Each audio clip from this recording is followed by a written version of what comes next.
We're all fascinated, I think, by how power works, especially in organizations with, well, really dark histories. Absolutely, the desire to understand the inside story. Exactly. And today, we're doing a deep dive into one such organization, the Sicherheitsdienst, the SD. That was the intelligence agency of the SS and the Nazi Party. The crucial part of the Nazi machine. Right. So our goal here is to really unpack the sources we have, focus on the essentials about the SD, Hmm. where it started, what its job was, and the impact it had. And it's important to frame this correctly from the start. Mhm. The SD wasn't some neutral observer. Yeah. It was fundamentally tied into Nazi ideology, into its most extreme goals. Hmm. Studying the SD gives you this pretty chilling look at how intelligence can be twisted to serve terror. That's a perfect way to put it. And to help us navigate this complex and frankly disturbing history, we have our expert here to give us that vital context. Happy to be here. Okay, so let's start right at the beginning. Where did the SD actually come from? Well, the story kicks off in March 1931. It began as a really small intelligence outfit, the Eichdienst. Reichsdienst. Okay. Yeah, and interestingly, there was another agency briefly called that just before, also in 31. But this one reported directly to Heinrich Himmler, very early days. So Himmler saw the need for his own intelligence arm quite early on then. Who did he get to set it up? He picked Reinhard Heydrich, a former junior naval officer. Heydrich. Right. Yeah, and Himmler choosing Heydrich, who became so central later. Well, it's quite telling, looking back. And that name, Eichdienst, it didn't stick around for long. No. By the summer of 1932, it got renamed Sicherheitsdienst. SD. Sicherheitsdienst. Security Service. Right. And that name change is sort of signals it becoming more formal, more defined. What really stands out is that even before Hitler actually became chancellor in 33, the SD was already working to build up power for Himmler and Heydrich within the party itself. How did that work? Well, even when it was tiny, the SD was instrumental in gathering information, consolidating political police-type powers for Himmler and Heydrich inside the Nazi party structure. So internal politics right from the start. Exactly. They were basically laying the groundwork for the massive control they'd eventually get over state security.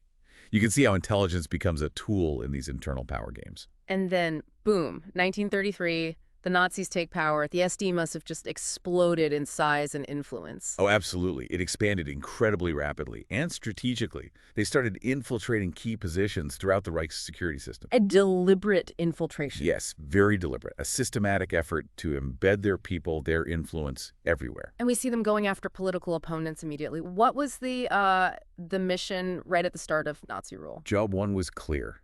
Find and neutralize anyone opposing the regime. Simple as that. And how did they do that? They quickly started building this huge card index system, cataloging opponents. Yeah, and they took action fast against, labor organizers, socialists, Jewish leaders, journalists, communists. This wave of repression, it directly led to Dachau being set up, one of the very first concentration camps. So a ruthless efficiency from day one. Pretty much. And crucially, the early definition of the SD's mission, it was kept intentionally vague. Yeah. Sources describe it as being for all eventualities, Yeah. basically open-ended. Which means they could do almost anything they wanted later on. Exactly. That lack of a tight definition allowed them just huge scope to expand their activities and power. It's a key thing how these broad mandates can be exploited. Okay, so they're growing. They've got this ominous, vague mission. But what about the other big players in the Nazi movement? Like the SA, the stormtroopers. How did the SD deal with them? Yeah, the SA. That brings up the internal rivalries, which were intense. Himmler really, really distrusted the SA. He didn't like them. No. He saw them as unstable, basically. He hated their rabble-rousing, as he saw it, and what he considered the moral corruption of their leaders, like Rome. So a power struggle brewing within the party itself. Definitely. And the SD, under Himmler and Heydrich, actively worked to cut the SA down to size. How? Just by gathering dirt on them? Partly, yes. They used intelligence gathering, or at least the appearance of it, to get Hitler on side. They claimed they'd uncovered this SA plot against him. A plot. Was it real? Well, the sources suggest it was certainly played up, maybe even fabricated by the SD to strengthen their own position and undermine the SA. It shows how intelligence can be weaponized internally. Okay, this is where it gets really interesting, isn't it? How do they go from just intelligence gathering to actually running the police? Right, the key moment comes on April 20th, 1934. Hermann Goering hands over control of the Gestapo the secrecy police, to Himmler. Goering just gives it up. He does. And then just 2 days later, Heydrich is made chief of the Gestapo while still being head of the SD. Wow, that's an incredible concentration of power. Heydrich running both. It was enormous. It massively boosted Himmler's control over all security in the Reich, and it really amplified the SD's surveillance power through Heydrich. Both the SD and Gestapo then systematically infiltrated every police agency in Germany. And the SD's formal role in the party was cemented around then, too. Yes, June 9th, 1934. The SD is officially declared the only party information service that locks down their position. Which leads us straight into the Night of the Long Knives. The SD's role there was crucial, wasn't it? Absolutely critical. You had pressure from the German army, the Reichswehr, who saw the SA as a rival, a threat. Other Nazi leaders agreed. Hitler was convinced Rome and the SA were dangerous. And the SD fed that fear. They actively fueled it. Our sources say they provided fictitious information, made up stuff. Like what? Claims of an assassination plot against Hitler by the SA, an imminent SA coup, a push. Allegations they were stockpiling weapons, all designed to justify action. So the SD literally manufactured the intelligence needed for the purge. That's exactly what the sources indicate. These reports also played on worries within the leadership about the SA's thuggish behavior, claiming it hurt the party's image, even made their anti-Semitism look bad, if you can believe that. Incredible. So on June 30th, 1934, the SS and Gestapo moved in. Mass arrests over 2 days based on the groundwork laid by the SD's fake intelligence. Man, the result, the SA leadership wiped out. Sources estimate maybe up to 200 people killed. That's the figure usually cited. This brutal crackdown eliminated a major rival for power. It left the SS, and by extension the SD, incredibly strong, answerable only to Hitler, really. That must have sent a shockwave through the entire Nazi system, the fear of the SD, of what Himmler and Heydrich could do. Oh, definitely. The sources are clear. Crushing the SA created widespread fear among the Nazi leadership. They saw the reach, the power of Himmler's intelligence and police apparatus. It showed just how ruthless the SD could be. Okay, let's broaden the scope. The SD wasn't just focused inside Germany, right? They were involved in the Reich's expansion, Austria, the Anschluss. Tell us about that. Yes, they were deeply involved in the run-up to the Anschluss in 1938. Even back in late 37, they were working behind the scenes to get Mussolini's okay, which is an early hurdle. And once they had Italian agreement, what did the SD do in Austria itself? As soon as the Nazis marched in, the SD and Gestapo were arresting people, using lists Heydrich had already compiled. They had lists ready. Oh, yes. And throughout 1937, Heydrich's SD, working with Austrian SS guys, got funding from Berlin to basically destabilize the Austrian government under Chancellor von Schuschnigg. How did they destabilize it? Organizing demonstrations, running clandestine operations, terror attacks, propaganda, intimidation. Terror attacks. Yes. They even set up a front group, ironically named something like the German-Austrian Peace Society, as cover for these activities. Shows how they use these seemingly harmless fronts. A full-on campaign of subversion. It really was. And even after the invasion in March 38, Heydrich kept pushing, believing only the SD could ensure a peaceful union. They rounded up anti-Nazis, sent many to Mauthausen. The security police, the SPU, so Gestapo and Kripo working with the SD, just crushed any potential resistance. And the Austrian police. Immediately subordinated.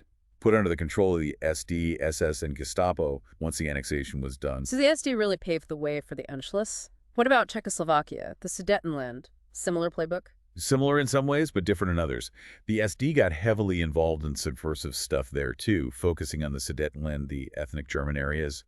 Operation Case Green. Case Green. Yeah, the official line was liberating Sudeten Germans from supposed Czech persecution.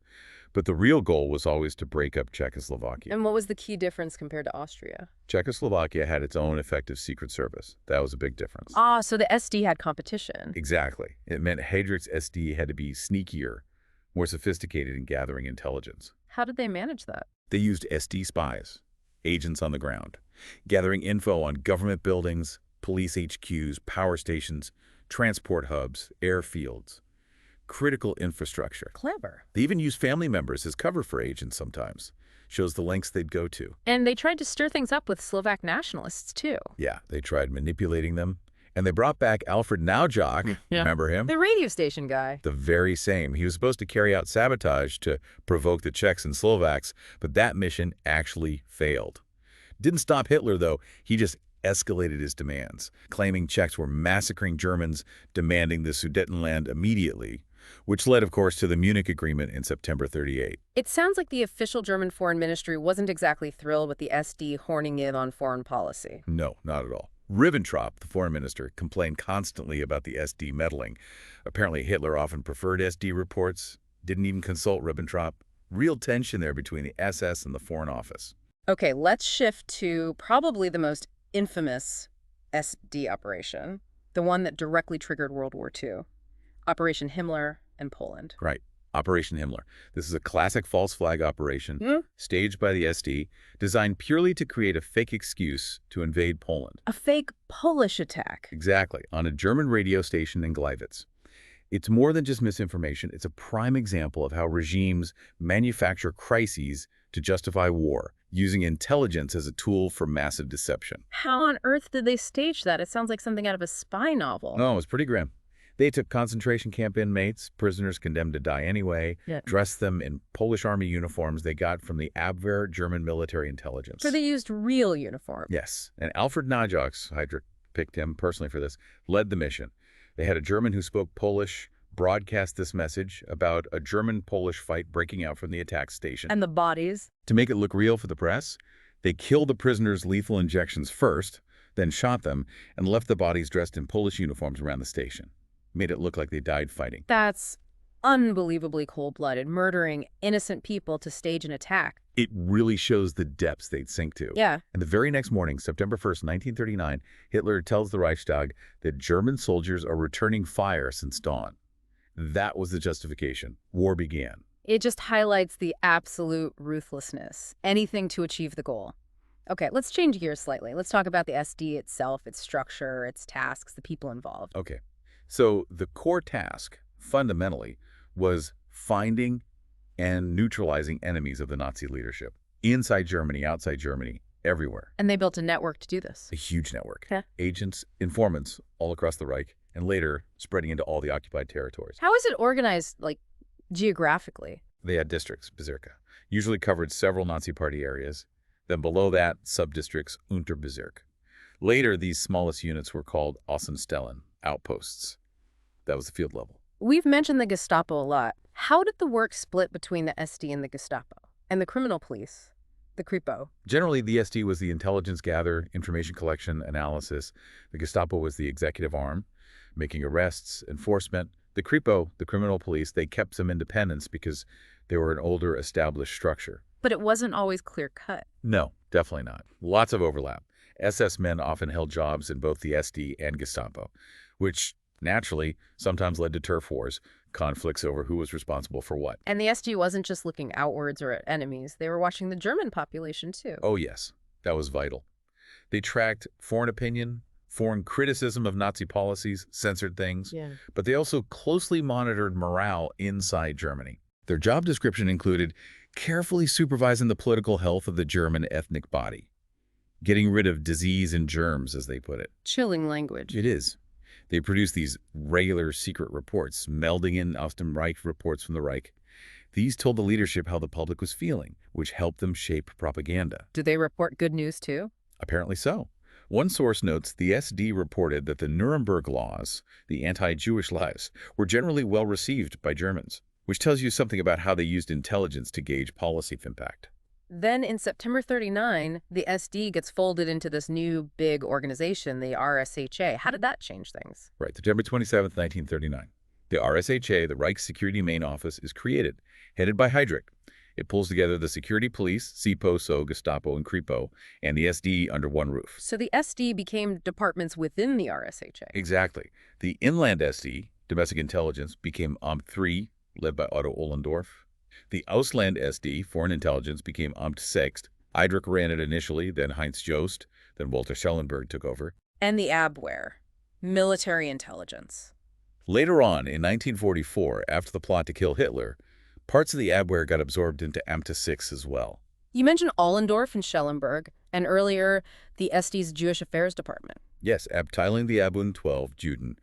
That department within the SD was central in pushing forward the anti-Semitic policies, ultimately aiming to get Jews out of Germany. Figures like Adolf Eichmann were key players there. It sounds like there was always friction between the SD and other agencies, especially the Abwehr. Absolutely. Big rivalry with the Abwehr, led by Admiral Canaris. Heydrich and Himmler wanted to swallow the Abwehr whole. Canaris fought back. There were also disputes over things like Nazi racial rules, which the Abwehr wasn't always as strict about, plus competition for resources, influence, constant tension. What about the actual people who worked for the SD? What were they like? You had different levels. Full members, associates, admin staff. Everyone had to swear a secrecy oath, meet tough SS membership criteria.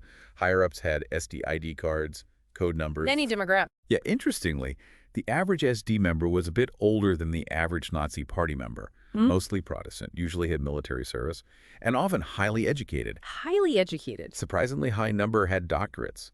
Heydrich himself saw the SD as this sort of educated elite within the SS. So not just thugs. Well, historian George Browder argues they weren't necessarily all foaming-at-the-mouth fanatics. He calls them an extraordinary mix of men, brought together by their specific, often unique tasks. But to the public, SD personnel were figures of fear and foreboding. Regardless of their education, their actions inspired terror. It raises that disturbing question, how educated people get involved in such horrific things. Which leads us inevitably to the SD's darkest connection, the Einsatzgruppen. What exactly was the relationship there? This is absolutely critical. Yeah. The SD was the parent agency. The Einsatzgruppen is Sicherheitspolizei. When this SD, the full name tells you they were directly subordinated to the SD. Subordinated, meaning the SD was in charge. Yes. And that direct chain of command is a major reason the SD was condemned as a criminal organization at Nuremberg after the war. And remind us, or listeners who might not know, what were the Einsatzgruppen? They were mobile death squads. Their job was to implement the final solution, the Nazi genocide of Jews in the territories overrun by the German army, especially in the east. How do they operate? They worked very closely with Wehrmacht, the regular army, hunting down and murdering Jews, communists, partisans, Roma, anyone considered an enemy.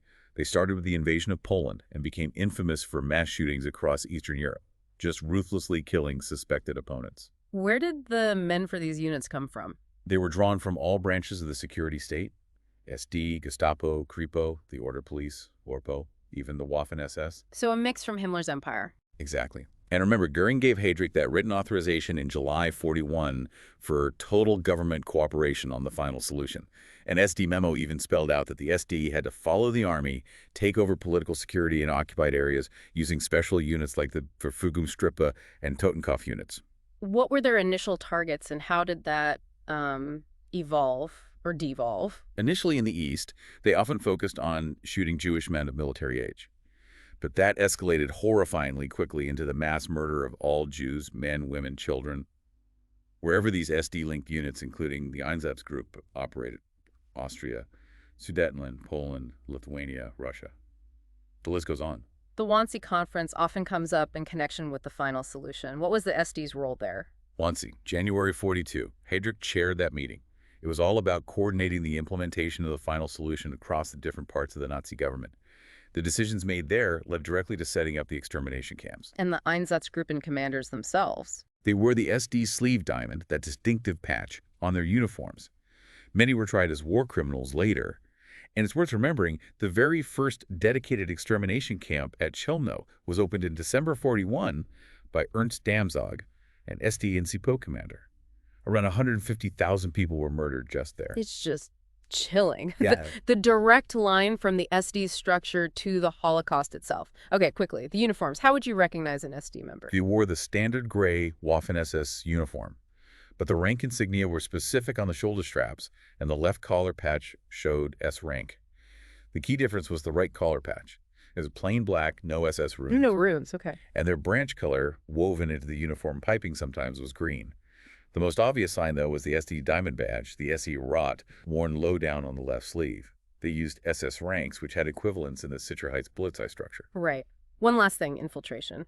Did the Allies ever get inside the SD? And did the SD know about plots against Hitler? One source mentions an American OSS agent, codenamed Uri Pieperert, did infiltrate the SD in 1944. As for plots against Hitler, it's murky. Murky. Because so many Gestapo archives were destroyed at the end of the war. We'll probably never know for sure exactly what they knew when. They were certainly aware of defeatism, grumbling in the ranks, but whether they suspected outright treason, especially early on, Probably doubtful. Okay, so let's try and wrap up this deep dive. We've traced the SD from this tiny intelligence office Right back in 31. to this huge, powerful organization central to the Nazi regime's terror and expansion. We've seen its role in internal power struggles, in destabilizing neighbors, provoking war. And its direct, undeniable link to the Holocaust through the Einsatzgruppen. Exactly. Our aim was to really understand the SD's workings, its significance, and I think it's clear just how dangerous unchecked power becomes, how intelligence functions can be utterly perverted when tied to an ideology like Nazism. What's really striking and deeply disturbing is seeing that evolution from internal party security to, well, becoming a key engine of state terror and genocide. It really hammers home how fragile ethical lines are in any power structure if there's no accountability. It really does. And maybe that's the final thought for you, our listener, to take away. Think about the lasting implications of an organization like the SD. How can these tools, surveillance, control, intelligence gathering, be used and abused in different times, different places? What lessons can we really draw from this history about that terrifying link between ideology, intelligence, and mass atrocity? It's definitely something worth reflecting on. We really encourage you to keep exploring this complex history and to always critically examine the role intelligence and security agencies play in any society, past or present.